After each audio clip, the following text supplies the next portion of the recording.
আজি ডিসকাস কৰিম units and মেজাৰমেণ্টৰ rounding of মানে হৈছে কিছুমান ক্যালকুলেশন এপ্ৰক্সিমেটলি ভাবে ইউজ কৰিবলৈ ব্যৱহাৰ কৰা টেকনিকটোৱে হ'ল ৰাউণ্ডিং অফ সাপোজ তুমি প্ৰ্যাকটিক্যাল এটা কৰি আছা প্ৰ্যাকটিক্যালটো যেটো লাষ্টৰ ৰিজাল্টটো সাপোজ ৰিজাল্টটো পাইছা এনেকুৱা ধৰণৰ 2.99792458 সেই ৰিজাল্টটো আমি এপ্ৰক্সিমেট কৰিবলৈ কি কৰিম আমি এপ্ৰক্সিমেটলি 3 লিখিম গতিকে হেতুকে সেই প্ৰসেসটো কোৱা হয় rounding off suppose velocity of light in 1 second is 3 into 10 to the power 8 meter per second.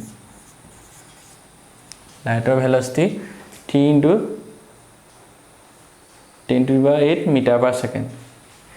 Here actual value to hold 2.99792458 into 10 to the power 8 meter per second. Light actual velocity to hold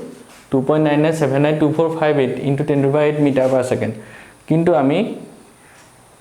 যিবু calculation কৰোতে আমি কি লিখো approximate ভ্যালুটো ল approximately আমি কি লিখো 3 লিখো গতিকে এই টেকনিক বিলাকে হল ৰাউণ্ডিং অফ আমি ৰাউণ্ডিং অফ কৰি 3 লিখিছো সাপোজ তুমি বজাৰ কৰিবলৈ গলা বজাৰ কৰিবলৈ যাওঁতে দোকানত তোমাৰ বিল হল 1000 টকা 1001 rupees গতিকে দোকানীজনে তোমাৰ পৰা কিমান rupees লয় সাধাৰণতে 1000 rupees লয় গতিকে সেই 1001 rupees টো দোকানীজনে কি কৰিলে ৰাউণ্ডিং অফ কৰি তোমাক 1000 দিবলৈ ক'লে গতিকে হেবিলাক হল ৰাউণ্ডিং অফ গতিকে হেতে ৰাউণ্ডিং অফ কৰা কিছুমান ৰুল আছে এই ৰুলখিনি হৈছে ফাৰ্ষ্টতে if the drop digit is greater than 5 then after rounding off the preceding digit is raised by 1 এতে এটো এক্সাম্পলত কি হৈছে এটো হল ড্ৰপ ডিজিট এটো আমি এই ডিজিটটো ড্ৰপ কৰিম গতিকে ইয়াৰ আগৰ ডিজিটটো কি বুলি কোৱা হয় প্ৰসিডিং ডিজিট ইয়াক আমি প্ৰসেস কৰিম প্ৰসিডিং ডিজিট আৰু এটো কোৱা হয় drop digit if the drop digit is greater than 5 এই drop digit to greater 5 কে ডাঙৰ হৈছে গতিকে কি কৰিম ইয়াত আমি ৰাউণ্ডিং অফ কৰোতে প্ৰসিডিং ডিজিট টো আমি 1 ইনক্ৰিজ কৰি দিম গতিকে ইয়াক আমি ৰাউণ্ডিং অফ কৰোতে ই কি হ'ব 2.35 হ'ব প্ৰসিডিং ডিজিট টো আমি 1 এটা ইনক্ৰিজ কৰি দিছো নেক্সট এটা আহিলে if the drop digit is less than 5 then after rounding off the preceding digit remain unchanged if the drop digit to is less than 5 এটা এই drop digit to less than 5 হৈছে 5 তকৈ 2 টো সৰু গতিকে কি কৈছে ৰাউণ্ডিং অফ কৰোতে আমি এই প্ৰসিডিং ডিজিট টো আমি ৰিমেইন আনচেঞ্জ ইয়াক আমি আনচেঞ্জ কৰি ৰাখিম ইয়াক আমি কোনো ইনক্ৰিজ নকৰো গতিকে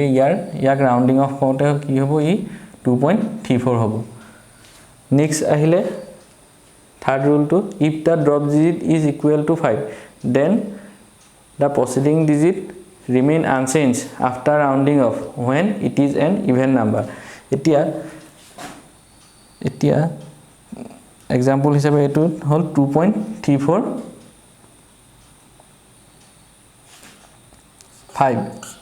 2.345 etu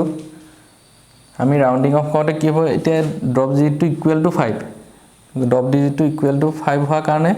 কি হৈছে এটা ইয়া আগৰ কি হৈছে প্ৰসিডিং ডিজিট টু ইভেন নাম্বাৰ হৈছে ইভেন নাম্বাৰ হলে কি হ'ব আমি ইয়াক ৰাউন্ডিং অফ কৰতে ই আনচেঞ্জ হৈ থাকিব প্ৰসিডিং ডিজিট টু আমি 1 ইনক্ৰিজ নকৰো বুজিছনে drop digit to equal to 5 হৈছে এতিয়া আৰু proceeding digit to even number হলে আমি rounding off কৰোতে কেতিয়াও আমি ইনক্ৰিজ নকৰো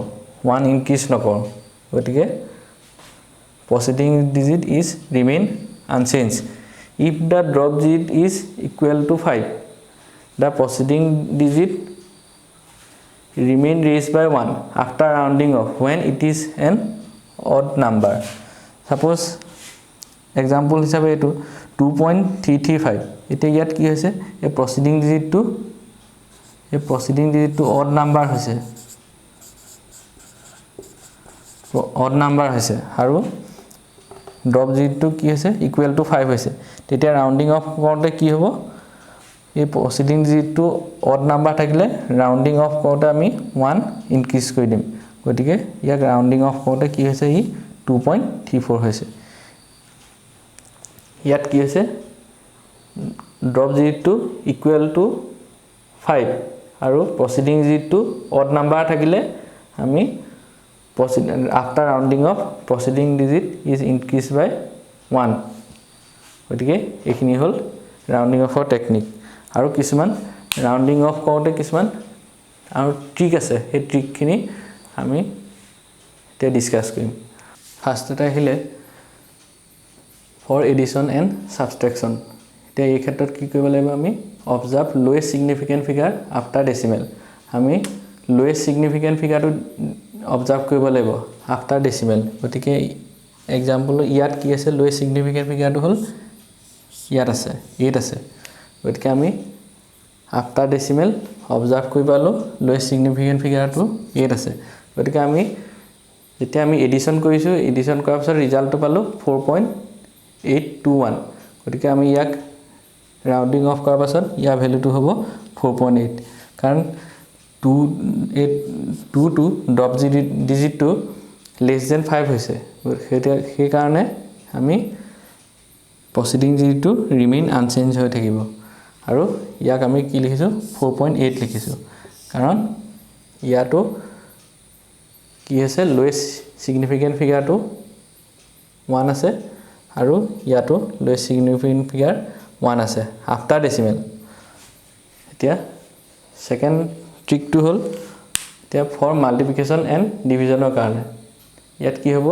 observe entire number which have lowest significant number আমি observe কৰিব লাগিব the entire number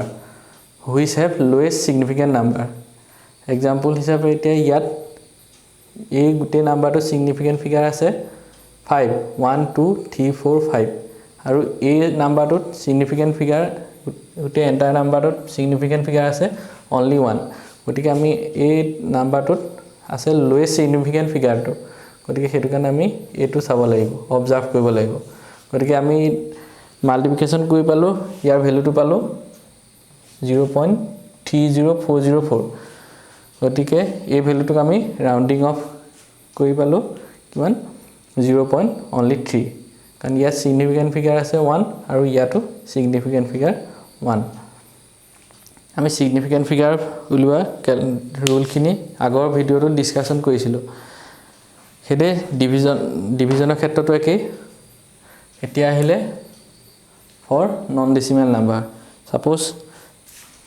এটা non decimal number 8638286311 এটো suppose তোমাক কলে যে ইয়াৰ 4 ডিজিটলৈকে তুমি ৰাউন্ডিং অফ কৰা তেতিয়া আমি কি কৰিব লাগিব 4 ডিজিটলৈকে ৰাউন্ডিং অফ কৰোঁতে আমি ৰাউন্ডিং অফ কৰিব লাগিব 8638 এখিলৈকে 4 ডিজিট হৈ গল ক্যালকুলেশন এতিয়া ইয়াৰ পাছত যদি ৰাউন্ডিং অফ কৰা যায় আমি কি লিখিব লাগিব 00000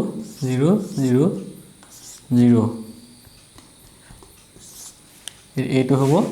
ৰাউন্ডিং অফ ক্যালকুলেশন কাৰণ 2 to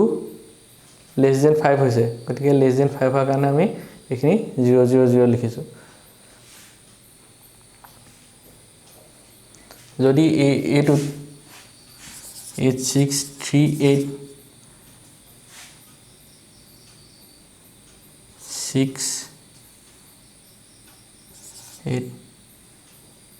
6311 এটো 4 ডিজিটলৈকে ৰাউন্ডিং অফ কৰিবলৈ কয় তেতিয়া আমি কি লিখিব লাগিব এটো 86390000 এটো হল